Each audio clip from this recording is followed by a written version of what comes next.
आज से 10 साल बाद आपसे ये कोई नहीं पूछेगा कि आपकी कैटेगरी एसटी थी, आपकी कैटेगरी ओबीसी थी, आपकी कैटेगरी जनरल थी। आपने सिलेक्शन किस बेस पे लिया था? आप कैटेगरी सिस्टम में थे, आपका लक काम किया, आपके नंबर 50 थे, आपके नंबर 90 थे, आपके नंबर 95 थे। स्थिति मैटर करती है। याद रखिएगा, 50 नंबर का कैंडिडेट भी आज से 10 साल के बाद जब उसका किसी नए व्यक्ति से सामना होगा, तो वो भी अगर आप postal assistant, GDS to MTS, postman की तैयारी करें, जो भी आपका सपना जिस जगह पे आप जाना चाहते हैं, तो अगर 50 नंबर का कैंडिडेट भी उस जगह पे जाता है, तो उसका भी उसी तरीके से आकलन किया जाएगा जितना कि एक 90 नंबर वाले कैंडिडेट का किया जाता है। डिपार्टमेंट ऑफ पोस्ट एक ऐसा सरकारी संस्थान है जो कि आपको अपनी स्थिति बदलने का मौका देता है। अगर आपने बतौर जीडीएस डिपार्टमेंट ऑफ पोस्ट को ज्वाइन किया है, तो आपका एक ही सपना होना चाहिए, और वो सपना है डिपार्टमेंटल एग्जाम क्रैक करके जो सीढ़ी डिपार्टमेंट ऑफ पोस्ट ने बनाई है, उसको एक एक करके चढ़ते जाना। और अभी फिलहाल में इसी सिलसिले को कंटिन्यू करते हुए पिछले कुछ दिनों से हम 2026 के लिमिटेड डिपार्टमेंटल कॉम्पिटिटिव एग्जाम को टारगेट कर रहे हैं। इस वीडियो में पेपर टू कवर करेंगे, दो सर्किल का पेपर टू कवर करेंगे। सबसे पहले आंध्र प्रदेश, और उसके बाद जो है इसी वीडियो में आसाम सर्किल के 25 क्वेश्चन देखेंगे। अब ये 25 क्वेश्चन इंपॉर्टेंट है क्योंकि इससे मेरिट जो है आपकी तय हो सकती है। बिना टाइम वेस्ट किए हुए आज का वीडियो स्टार्ट कर लेते हैं। पहला क्वेश्चन है, register article presented for delivery will be treated as refuse if. Delivery के लिए दिया गया रजिस्टर्ड सामान रिफ्यूज माना जाएगा अगर जिस व्यक्ति को भेजा गया है उसने डिलीवरी लेने से मना कर दिया, या फिर दूसरा जो विकल्प दिया है, जिस व्यक्ति को भेजा गया है उसने डिटेंशन के लिए रिक्वेस्ट करने के बाद भी डिलीवरी नहीं ली। तीसरा जो बोला था, जिस व्यक्ति को भेजा है वह मृत पाया गया। या फिर ऊपर के ए और बी दोनों। डिलीवरी के लिए दिया गया रजिस्टर्ड सामान किस कंडीशन में रिफ्यूज माना जाता है? ऊपर की दोनों कंडीशन। जिस व्यक्ति को भेजा उसने क्या किया? डिलीवरी लेने से मना कर दिया। जिस व्यक्ति को भेजा उसने डिटेन करने के लिए बताया और बाद में फिर डिलीवरी नहीं ली, उस आर्टिकल पर भी रिफ्यूज माना जाएगा और उसको रिफ्यूज के तहत वापस कर दिया जाएगा। तो कौन सा विकल्प हो जाएगा? ऑप्शन नंबर डी हो जाएगा। अगले क्वेश्चन में चलते हैं, क्वेश्चन नंबर टू की ओर। पूछा था दूसरा क्वेश्चन, पोस्ट ऑफिस में एक पोस्ट हस्तांतरण का साधारण सामान कितने समय तक पोस्ट ऑफिस में रखा जा सकता है? अगर कोई आर्टिकल जो है पोस्ट हस्तांतरण को संबोधित है, तो उस आर्टिकल को डाकघर में डिटेन करने की जो समय अवधि है वो आपको पता होगा कि 1 महीने तक इस आर्टिकल को रखा जा सकता है। ठीक है, ऑप्शन नंबर सी। इसी की जगह में अगर कोई वैल्यूएबल आर्टिकल होता है, तो उसको केवल 7 दिन के ही लिए रखा जाता है, भले ही वह आर्टिकल पोस्ट हस्तांतरण को संबोधित होता है। अगला क्वेश्चन था, घर बदलने के बारे में किस तरह के निर्देशों पर पोस्टल आर्टिकल ध्यान नहीं देगी, पोस्टल अथॉरिटी ध्यान नहीं देगी? What type of instruction about change of residence will not be attend by the postal authority? Complicated, conditional, anything in nature, tour programme, all the above. कोई कॉम्प्लिकेटेड है, कोई complicated स्थिति है, उस पर भी अथॉरिटी ध्यान नहीं देगी। इसके अलावा कोई ऐसा कंडीशनल प्रॉब्लम है, कोई टूर प्रोग्राम जैसी चीज है, इन सारी चीजों में पोस्टल अथॉरिटी जो है ध्यान नहीं देगी दोस्त। इस बात को आप नोट करके दिमाग में रखिएगा, परीक्षा में आपसे क्वेश्चन बनना चाहिए। अगला क्वेश्चन 4 नंबर का देखिए। देखिए, हम कम समय में ज्यादा क्वेश्चन करेंगे, 30 मिनट में 50 से ज्यादा क्वेश्चन करने का प्रयास करेंगे। मृत व्यक्ति को संबोधित वस्तुओं को सामान्यतः हम कैसा डील करते हैं? जैसे अनक्लेम आर्टिकल के रूप में डील करते हैं।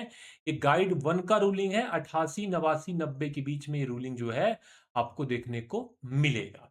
चलिए, क्वेश्चन नंबर 5 नहीं कवर करेंगे, डिलीट कर दिया गया था। अगला करेंगे question number 6। The service of head postman may be utilised for. Head postman की सर्विस इनके लिए इस्तेमाल में लाई जाती है, जैसे पीएमओ के पेमेंट को वेरीफाई करना, छोटी मोटी शिकायतों की जांच करना, पोस्टमैन के काम को रेस्ट करना, ऊपर दिए गए सभी। सर्विस ऑफ हेड पोस्टमैन में be utilise, verify payment of EMO, make inquiry, test the work of postman. Question number 6 में ये सारी चीजें आ जाएंगी, तो विकल्प नंबर डी का चयन करिएगा, मोस्ट इंपॉर्टेंट क्वेश्चन। अगले क्वेश्चन की ओर चलते हैं।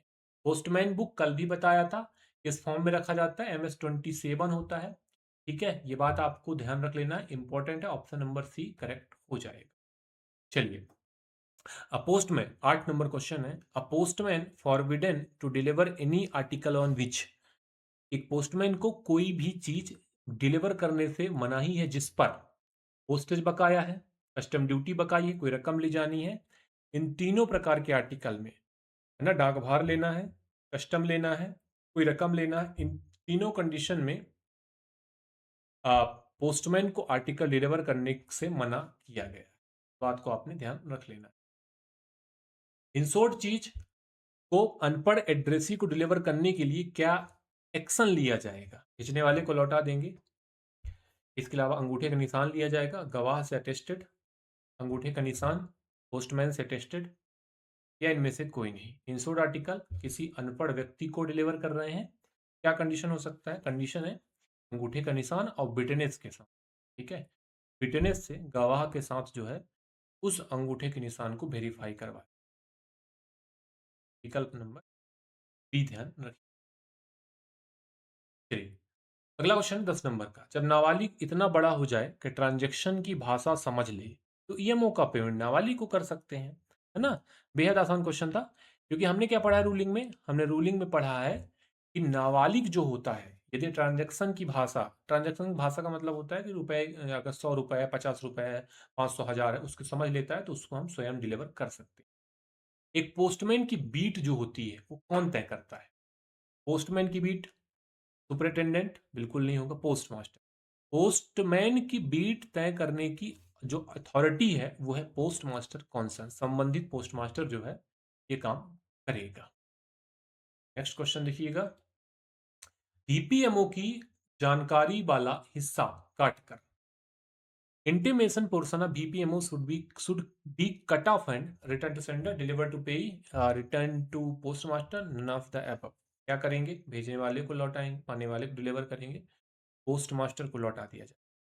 तो काटेंगे और काटने के बाद जो है उसे हम पाने वाले को डिलीवर कर देंगे। ठीक है, क्वेश्चन नंबर 12 का उत्तर भी ध्यान रखिएगा, डिलीवर टू पे। नेक्स्ट क्वेश्चन देखिएगा फ्रेंड्स, अगला देखिएगा। अगर ईएमओ, क्वेश्चन नंबर 13 है, अगर ईएमओ पाने वाला कोई अंधा व्यक्ति है, वहां पे हमने देखा इंसोर्ड में हमने विटनेस लिया। अब यहाँ पे जो कंडीशन है, एक माइनर था जो ट्रांजैक्शन की भाषा समझ रहा था, उस कंडीशन में हमने स्वयं उसको डिलीवर कर दिया। ईएमओ है, अंधा व्यक्ति है, अब उसके पेमेंट का क्या तरीका होगा? अनपढ़ पेई के तौर पर जैसा हम अनपढ़ को देते हैं, पढ़े लिखे के तौर पे जैसे पढ़े लिखे को देते हैं, भेजने वाले को वापस, या इनमें से कोई नहीं। तो जिस पद्धति का इस्तेमाल हम अनपढ़ को वितरण करने में करते हैं गवाही वगैरह लेकर, वैसा ही हमें इस कंडीशन में भी करना है, जिसको दिखाई नहीं दे रहा। तो विकल्प नंबर ए जो है इसका बिल्कुल सही उत्तर हो। नेक्स्ट क्वेश्चन है फ्रेंड्स, क्वेश्चन नंबर 14। बोला पागल को भेजे गए रजिस्टर आर्टिकल जिन्हें दोषी ठहराया गया है, जिनकी संपत्ति के लिए एडमिनिस्ट्रेशन कोर्ट ने कोई मैनेजर अपॉइंट नहीं किया है, उन्हें उन्हें डॉट डॉट माना जाएगा। भेजने वाले को वापस भेजने लायक, कोर्ट में डिलीवर किया जाएगा, ए और बी कोई नहीं, ए और बी दोनों में से बताइएगा क्या करेंगे। कि register article address to lunatic those who are adjust but administration of whose state no manager are appointed by court will be. क्या करेंगे ऐसे आर्टिकल को जिसके लिए कोई भी अपॉइंट नहीं किया है, कोई मैनेजर नहीं किया, तो इस आर्टिकल को हम आरटीएस कर दें। ठीक है, क्योंकि कोई लेने वाला ही नहीं है तो ये कंडीशन नहीं बनता। अगर कोई मैनेजर अपॉइंट किया गया होता तो आर्टिकल उसे हम डिलीवर कर देते हैं। डिलीवरी के लिए कोई चीज छेड़खानी की गई है, पोस्टमैन को तुरंत ही पोस्ट मास्टर को रिपोर्ट करना। कोई भी आर्टिकल मिलता है जिसको लगता है इसके साथ छेड़खानी हुआ है, उसको क्या करना है? उसको करना है पोस्ट मास्टर को सूचित। ये आसान है क्योंकि रिपीटेड था। Who is responsible, question number 16 में आ चुके हैं। Who is responsible safe custody of insurance seal to sorting mail office. Sorting mail office 4 department में बटा है, और इस पर जो इंश्योरेंस सील होती है, देखिए बाकी सारी सीलें होती हैं, लेकिन इंश्योरेंस सील के लिए मुख्य रूप से जो जिम्मेदार अधिकारी, जिम्मेदार इंचार्ज होगा वो होगा हेड सॉर्टर। तो विकल्प नंबर भी ध्यान रखिएगा कि हेड सॉर्टर जो है इसका करेक्ट जवाब। कि हर 6 महीने में जितना भी स्टेशनरी लगना है वो रिकॉर्ड ऑफिसर सुपरिटेंडेंट से कलेक्ट करता है। बोला है स्टेशनरी की दर सूची सेट को आपूर्ति की जाने वाली वस्तुओं की संख्या और डॉट डॉट डाक कार्यालय द्वारा जारी की जाती है। कहाँ द्वारा? भाई ये जो है वो आरएमएस के सुपरिटेंडेंट डाक कार्यालय द्वारा जारी की जाती है। विकल्प नंबर ये ध्यान। अगला है एचएसए को रिकॉर्ड ऑफिसर के जरिए सुपरिटेंडेंट को रोजाना एक रिपोर्ट देनी होती है और यह रिपोर्ट मेल ऑफिस के लिए MS-83 होती है। MS-83 में इस डेली रिपोर्ट को बनाया जाता है। तो ये बात आपको क्या करना है, दिमाग में डालना है कि भाई MS-83 जो है इसका जवाब करेक्ट हो जाए। ड्यू मेल लिस्ट में बताए गए केस टीवी को खोलना बंद करने के लिए मेलबैन में जाने वाला अधिकारी कौन है? मैंने आपको पहले ही बताया था कि भाई यदि ड्यू मेल लिस्ट में टीवी खोलना बंद करने के लिए मेलबैन के अंदर जो है वो head sorter, mail agent, mail office का कोई अधिकारी ऊपर दिए गए ये सभी जो है वो जा सकते हैं। एच टीवी के संबंध में क्वेश्चन था, खोलना बंद करना सेक्शन की मेलबैन में प्रवेश कर सकते हैं। सॉर्टिंग या ट्रांजिट मेल ऑफिस से मिले कौन से बैग भेजे जाने तक एचएसए की कस्टडी में लॉक एंड की के नीचे रहेंगे? तो आपको एक बात ध्यान रखना कि फॉरवर्ड बैग जो होते हैं उनको हमेशा जब तक भेजा ना जाए एचएसए की कस्टडी में रखा जाता है। इस बात को आपको नोट करके रखना है और ये यहाँ पे विकल्प नंबर बी में आपको बताया गया है। चलिए चलते हैं अगले सवाल की ओर। 21 नंबर का ट्रांजिट बैग जो होता है, ट्रांजिट बैग में बहुत सारे और भी बैग होते हैं ना, तो अलग अलग ना भेज के हम एक बैग में भेज देते हैं तो उस ट्रांजिट बैग बोलते हैं। ट्रांजिट बैग हमेशा इसकी मौजूदगी में बंद करेंगे या सील करेंगे। तो इनमें से हेड सॉर्टर, हेड मेल या मेल एजेंट, ऊपर में से कोई, ऊपर में से सभी बोल सकते हैं, इनकी उपस्थिति में ही बंद और सील किया जाएगा। चलिए अगला देखिएगा। वैन या ऑफिस छोड़ने से पहले जहाँ पे वो ड्यूटी कर रहा है, रेलगाड़ी मेल एजेंट की ड्यूटी में एग्जामिन करना कि भाई फिटिंग वगैरह सब सही है, सील वगैरह स्टाम्प वगैरह रिप्लेस कर दिया, ऑफिस वगैरह सही ढंग से बंद कर दिया, डिलीवरी ऑफ रजिस्टर आर्टिकल पूछा था कौन सा ड्यूटी नहीं है। ठीक है, कौन सा ड्यूटी नहीं है?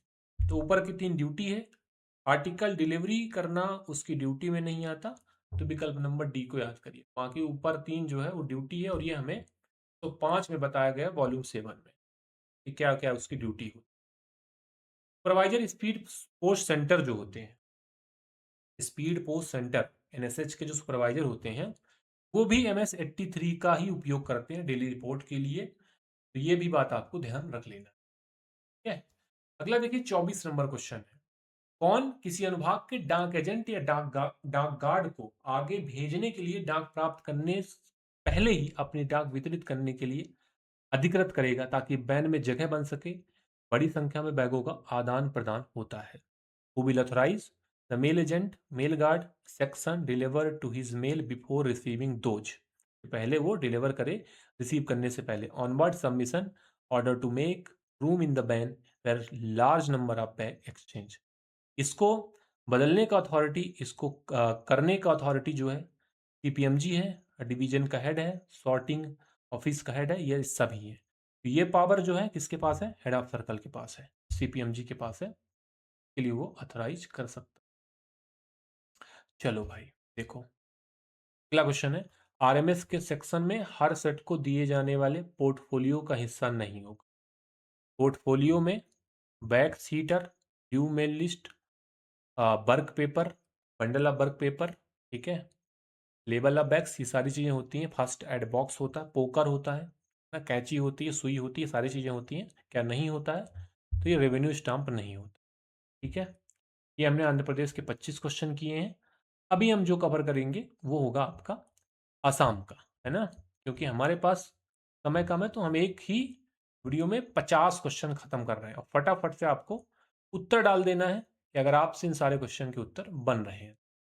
इसके अलावा फ्रेंड्स आपको ध्यान रखना है कि अगर आपको इन सारे ही सर्किल का पीडीएफ चाहिए तो आपको हमारे पेड बैच में आना। पेड बैच में इतना ही नहीं और बहुत सारी चीज़ें मिलेंगी। इसमें आपको कंप्लीट टॉपिक वाइज एमसीक्यू का डाटा मिलेगा, इसके अलावा आपको मैथ, जीके, जो भी आपके सिलेबस में है सब कुछ आपको मिलने वाला है। चलिए क्वेश्चन नंबर 1 है स्क्रीन पे, which book will be supplied to postman his personal you guide packet post and manual volume 2 both A and B none of the. Postman को उसके पर्सनल इस्तेमाल के लिए कौन सी बुक दी जा सकती? नंबर 1 बोला था PU guide packet, post and manual volume 2, A और बी दोनों इनमें। क्वेश्चन नंबर 1 का उत्तर आपका ए हो जाएगा, पीयू गाइड पैकेट, याद करिएगा, इंपॉर्टेंट। पोस्टमैन बुक कौन से फॉर्म में? मैंने आपको बताया फॉर्म MS-27 है, याद करिएगा। क्वेश्चन नंबर 2 का उत्तर आपका ए हो जाएगा, ठीक है। अगर पोस्टमैन की बीट एक ही शहर या गांव से आगे तक है तो पोस्टमैन बुक और डॉट डॉट दोनों तक रखनी होगी। MS-86 और पीओ गाइड पैकेट, या इनमें से कोई नहीं। पोस्टमैन बुक तो रखता ही रखता है, मैंने बताया कि उसका बीट बड़ा है, तो वह जो है विलेज पोस्टमैन विजिट बुक भी रखता है, और ये होता है 86, ठीक है। 85 रजिस्टर होता है, लेकिन 86 जो है वो पोस्टमैन का विजिट बुक होता है, अगर उसका क्षेत्र बड़ा है तो। अगर कोई चीज़ खराब हो जाती है तो पोस्टमैन उसे mail PA, head postman, postmaster, sub divisional है, कोई डैमेज आर्टिकल होता है तो उसको वो हेड पोस्टमैन को हेड पोस्टमास्टर को बताता है, ठीक है ना। पोस्टमैन को नहीं बल्कि पोस्टमास्टर को बताता है। क्वेश्चन नंबर 4 का उत्तर सी ध्यान रखिएगा। अगला आपकी स्क्रीन RP-53, ठीक है। इसके अलावा RP-52 भी है, RP-54 भी है ना। तो ये सारी चीज़ें आपको ध्यान रखना है। एक RP-57 भी है। RP-53 जो है वो क्या है? Receipt, intimation and notice. याद करिएगा, RP-53 जो फॉर्म नंबर है, जानकारी और नोटिस की रसीदों के लिए जारी किया जाता है। अगर आपसे पूछे पार्सल एब्स्ट्रैक्ट तो ये RP-8, अगर आपसे पूछे रजिस्टर्ड एब्स्ट्रैक्ट तो RP-33। चलिए, पोस्टमैन की बीट कौन तय करता है? हेड पोस्टमैन, मेल पीए, पोस्टमास्टर, डिविजनल हेड। पोस्टमैन की बीट जो है पोस्टमास्टर तय करेगा, विकल्प नंबर सी को याद करना। नेक्स्ट क्वेश्चन है, who will a postman do if addressee sign the receipt but refuse to sign acknowledgement? कोई भी पाने वाला जो है रसीद पर साइन कर दे, लेकिन वह जो व्यक्ति है वो एक्नॉलेजमेंट पर साइन करने से मना कर दे, उस कंडीशन में जो है क्या करेंगे? रीजन लिखेंगे कि आखिर जो है क्यों उसने एक्नॉलेजमेंट पर साइन नहीं की। ठीक है फ्रेंड्स, इस बात को आपने ध्यान रख लेना। चलिए, तो इसका उत्तर क्या हो जाएगा? आर्टिकल 11 नहीं करेंगे, आर्टिकल डिलीवर करेंगे, आर्टिकल पोस्ट ऑफिस में रुकेंगे। क्वेश्चन नंबर 7 का उत्तर हो जाएगा आर्टिकल डिलीवर करेंगे, लेकिन रीजन लिख लेंगे कि क्यों उसने साइन नहीं किया। अगर इंश्योर्ड आर्टिकल नाबालिग को देना है तो क्या करेंगे? ये भी आसान क्वेश्चन है कि भाई जिसकी मौजूदगी में नाबालिग रह रहा है डिलीवर किया जाएगा। आर्टिकल गार्जियन की मौजूदगी में नाबालिग को हम डिलीवर कर देंगे, ताकि प्रूफ रहे, है ना। आगे जाने की जरूरत नहीं क्योंकि हमने ऑलरेडी इसको पढ़ लिया है। ईएमओ के पेमेंट के मामले में कौन सी बात करेक्ट है? ईएमओ का पाने वाला अनपढ़ है तो अंगूठे का निशान, सील, दूसरे निशान लेंगे। ई मनी ऑर्डर का भुगतान पाने वाला व्यक्ति दृष्टिहीन है, निरक्षर पाने वाले के व्यक्ति के संबंध में अपनाई जाने वाली प्रक्रिया को फॉलो किया जाएगा। क्या कंडीशन है? कंडीशन था ई मनी ऑर्डर भुगतान पाने वाला दृष्टिहीन है तो निरक्षर भुगतान वाले जो कंडीशन होते हैं उसको हमने पालन करना। तो ईएमओ के बारे में जो है दोनों स्टेटमेंट है ना, अनपढ़ है तो अंगूठे का निशान लेना है, और पाने वाला व्यक्ति दृष्टिहीन है तो निरक्षर को, जैसे हमने इलिटरेट को हमने पे किया था, आर्टिकल डिलीवर किया था, वैसा ही हमने प्रक्रिया पालन करना है। ऑप्शन नंबर सी करेक्ट होगा, विकल्प नंबर सी को मैं टिक। इंश्योरेंस सील जो होती है, बीमा सील जो होती है, वो सॉर्टिंग मेल ऑफिस, टीएमओ को, दोनों को, इनमें से कोई नहीं। किसको दी जाती है? जो इंश्योरेंस सील होती है, बीमाकृत सील, एसएमओ को, सॉर्टिंग मेल ऑफिस को दी जाती है। नेक्स्ट देखिए, डिटेल डिटेल लेट फी का पेमेंट नहीं हुआ है, स्टैंप किया जाएगा। नंबर 11 है, इसको डिटेल नहीं करिएगा, डिटेन कर लीजिए। Detain late fee not paid, mail office which deal with letter box clearance, section which deal letter box clearance, A and B, इनमें से कोई। नंबर 11 था, डिटेल लेट फी का पेमेंट नहीं हुआ, स्टैंप किया जाएगा। दोनों, मेल ऑफिस जो लेटर बॉक्स क्लियरेंस का काम करता है सेक्शन जो लेटर बॉक्स क्लियरेंस का काम। विकल्प number C, retain late fee stamp जो है दोनों के लिए काम करता है। कौन पोर्टफोलियो का कंटेंट है, पोर्टफोलियो में कौन सी चीजें रखी जाती हैं। देखिए पोर्टफोलियो में एक बड़ी लिस्ट दी हुई है, क्लॉज नंबर 20-22 के बीच में है, याद करिएगा वॉल्यूम 7 का मैंने आपको पीडीएफ दिया है, उस पर देखिएगा। बैक सीटर है, एरर बुक, ऑर्डर बुक, एकमे कवर, एडबॉक्स, पोकर, रबर, कैंची, बंडल ऑफ वर्क पेपर, बहुत सारी चीजें रखी जाती हैं। विकल्प नंबर डी, ये सारे कंटेंट है उस। हैंडबैग, हैंडबैग किसको दिए जाते हैं, sorting mail office, mail guard, van attendant, सबको दिए जाते हैं। क्यों दिए जाते हैं, व्यक्तिगत सामान जो होता है वो अपना कैरी कर सके।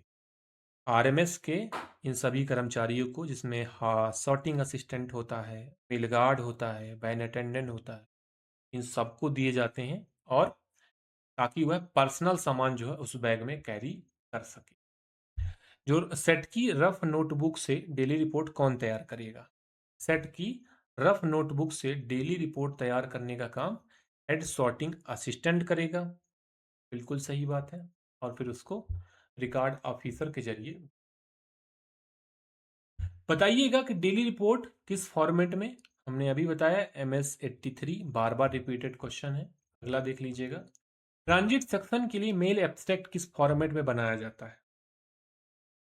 ट्रांजिट सेक्शन के लिए जो आपका मेल एब्स्ट्रैक्ट होता है वो M 42 में बनाया जाता है। मेल ऑफिस के लिए 43 है और सेक्शन के लिए 42 है।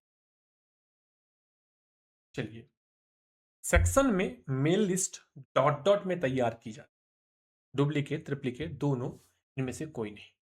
The section mail list will be prepared in duplicate, triplicate, both A and B, none of them। Question number 17 है, उत्तर जो है वो करेक्ट हो जाएगा सी। सेक्शन मेल लिस्ट दोनों में बनाए जाते हैं, डुप्लीकेट ट्रिप्लीकेट, जरूरत के हिसाब से दोनों में बनाए जाते हैं।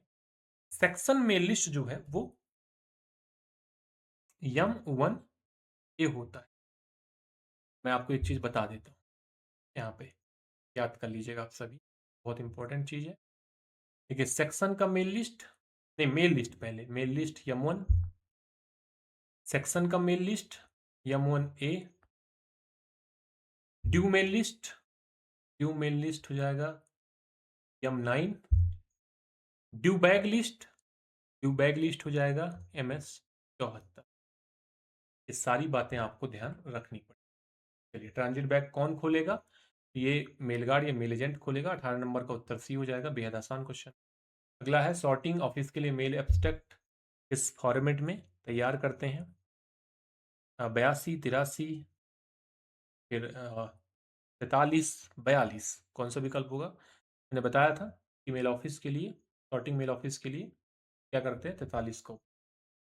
चलिए, deliver post office, delivery post office एक रजिस्टर आर्टिकल को कितने दिन तक रोक सकता है।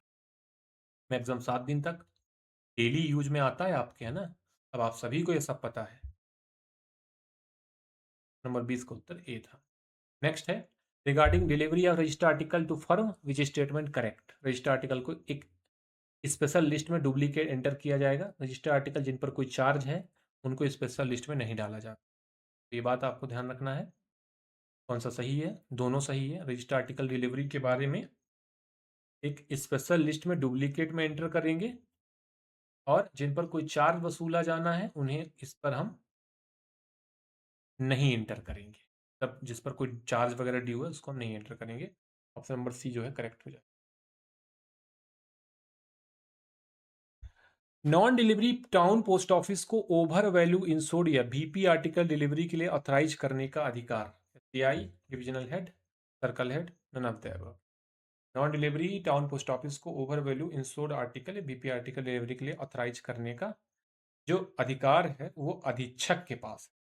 वो पोस्ट ऑफिस मान लीजिए आर्टिकल डिलीवरी नहीं करता, लेकिन डिविजनल हेड बोल सकते हैं कि आप करिए और इसको जो है वितरित करना सुनिश्चित करिए। 23 नंबर क्वेश्चन है, भुगतान प्राप्तकर्ता मनी ऑर्डर के माध्यम से भुगतान प्राप्त कर सकता है, चेक, पोस्टल पे ऑर्डर, दोनों, इनमें से कोई। तो किससे, इन दोनों से कर सकता है, A एंड B।